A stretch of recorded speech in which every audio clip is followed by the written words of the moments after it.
আসসালামু আলাইকুম বন্ধুরা, আজকে আমি ফুলের সাম্রাজ্যে চলে আসলাম। ছোটখাটো একটা ফুলের নার্সারি বললে কিন্তু ভুল হবে। এখানে কিন্তু বিশাল আকারের ফুলের নার্সারি।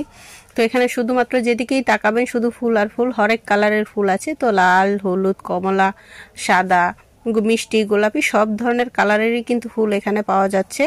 তো দেখতে কিন্তু মাশাআল্লাহ খুবই সুন্দর লাগছিল, আর যেদিকেই তাকাই মানে খুবই ভালো লাগছিল। আর আমি জানি যারা আমার মতো ফুলকে ভালোবাসেন তাদেরও কিন্তু আজকের ভিডিওটা অবশ্যই ভালো লাগবে।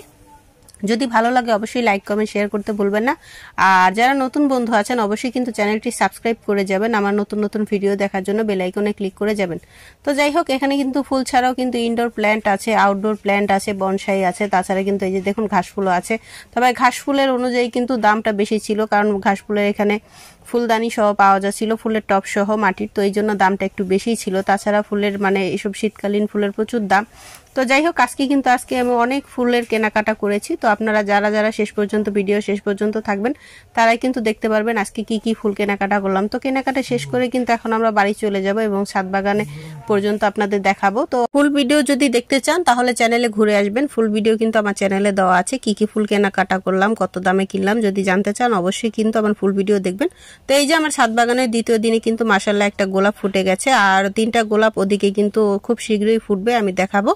আর এই যে পর্তুলিকা ফুলগুলো কিন্তু আমাকে একটা ভাবি গিফট করেছে। এই ফুলগুলো এখানে লাউ গাছ আছে, তারপরে এই যে এই 3টা ফুলের কথা বলেছিলাম, গোলাপ, আর এটা সম্ভবত এই জিনিয়া ফুল। তো আসলে আমার অনেকগুলো নাম মনে নেই। যে 2টা কালারের আমি নয়নতারা ফুল এনেছি। তো এটা কসমস ফুল একটা ভাবি বলেছে, আমি আসলে সঠিক নাম জানি না। তো যাই হোক, ফুলের নাম আমি এত ভালো করে জানি না। ইনশাল্লাহ ফুল কিনতে কিনতে কিন্তু আসলে নাম জেনে যাব।